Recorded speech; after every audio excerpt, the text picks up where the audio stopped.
are talking Devil's Workshop. And this one is written and directed by Chris von Hoffman.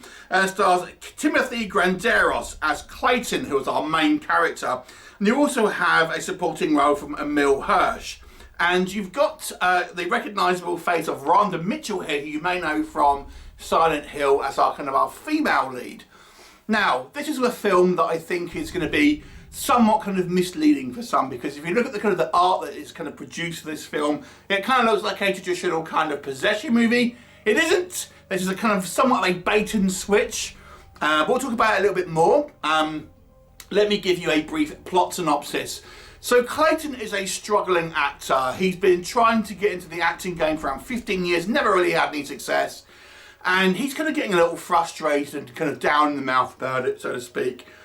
And he has auditioned for a part where he gets a callback, so ultimately to come to a kind of a second round of an audition, and he's kind of quite excited for it.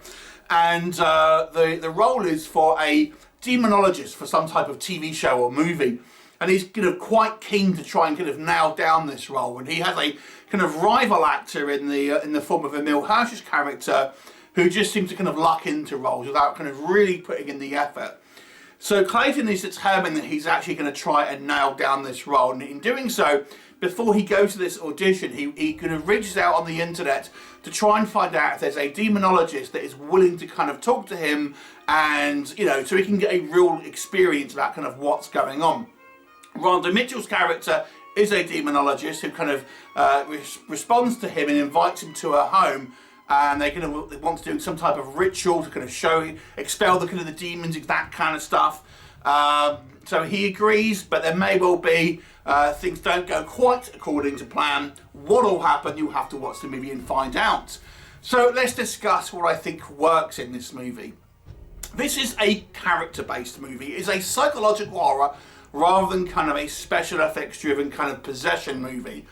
So a character-driven movie, it relies on a number of elements, primarily being the acting and the writing of the characters.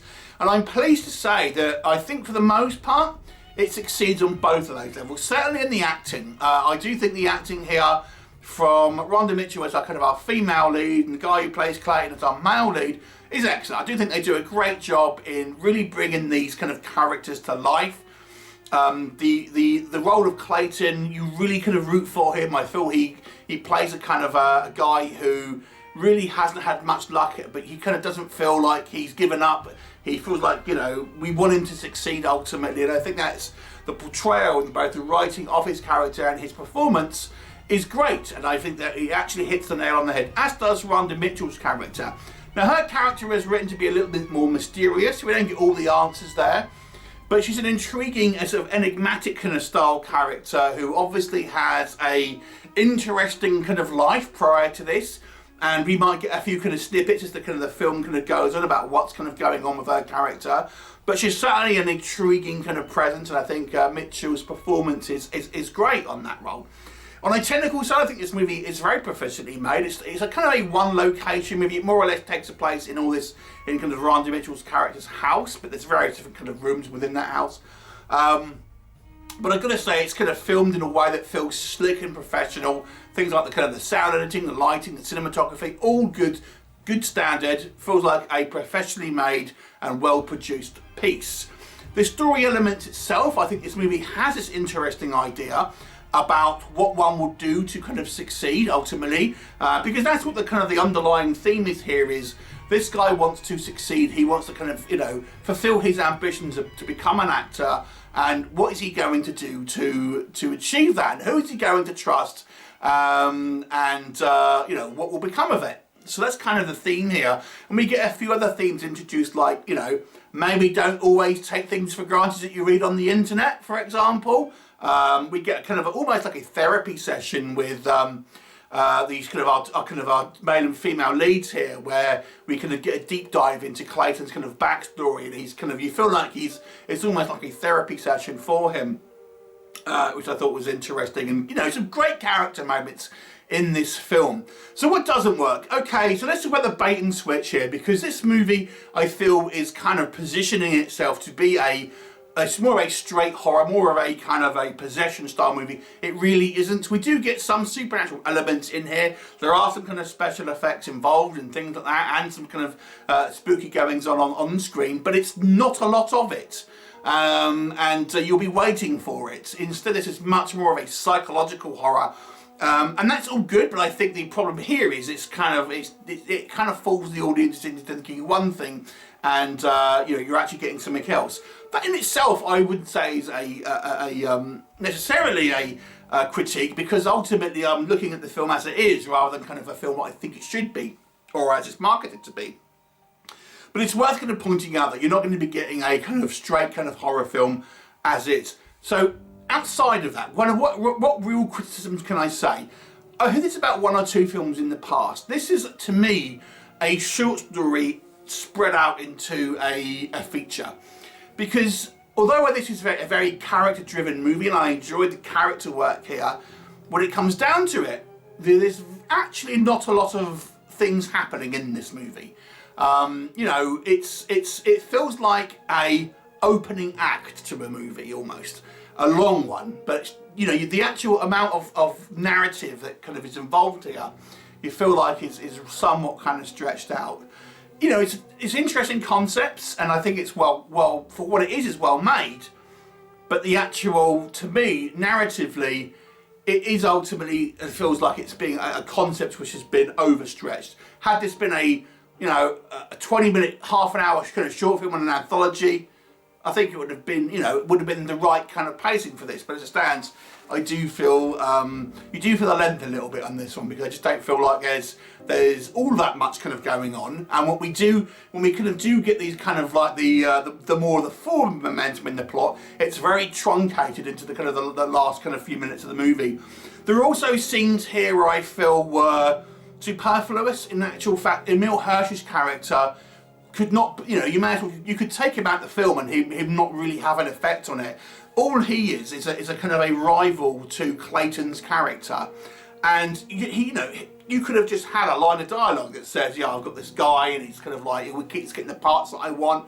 We didn't need to spend a hell of a lot of time, if any, with kind of like Emil Hirsch's character, and they've obviously got Emil Hirsch, probably not enough to kind of obviously play the part of Clayton, so he's obviously only a supporting role, but they've got him and they want to get him on screen.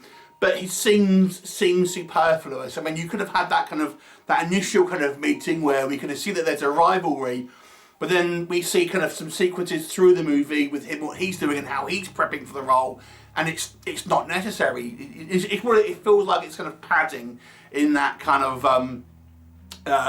area. Now, I mentioned I like the writing, and for the most part that is true. I think the characters are written pretty well. With the exception of, I don't know if I would have, Clayton simply doesn't question anything. He kind of goes to a stranger's house who is purported to be a demonologist and pretty much does whatever he's told without ever questioning anything. And I'm thinking, you haven't once asked what the Radha Mitchell character is getting out of this. Why she would be so willing to help you, why she would spend her time with you, what is she getting out of it? The question is never asked. And to me, it just made the character of Clayton seem extremely gullible. Now, it might be he is gullible, but it just seems like it's poor writing, to be honest. Now, I do like the writing. I think the rest of the writing is actually pretty strong, but I do feel it's a kind of a plot hole, or at least a kind of a mission that I felt should have been addressed, because it just makes the character of Clayton seem like a dumbass, basically, and it just kind of like, had he asked that, there would obviously be red flags that are being kind of waved here. And the way that I think Radha Mitchell's character, she's kind of given her motivation, I feel, there's a scene towards the end, without spoiling anything, she'll kind of give you an idea of what her motivation is, but I feel it should have been seeded more through the movie, because she says like a line of dialogue about what she kind of wants. But I think it should have been a bit more kind of seeded, because it kind of comes out of nowhere. So a kind of a small issues with the writing here. I think the movie ultimately has a good concept. It just feels like it's kind of outstayed its welcome to a certain degree. So, you know, it's an interesting concept. I feel it's a well-made movie. I certainly can't fault the technical aspects of it, the acting, the writing. You know, like I said, for the most part, I like it with a kind of a few exceptions. I just feel that it needed to have a little bit more going on involved here.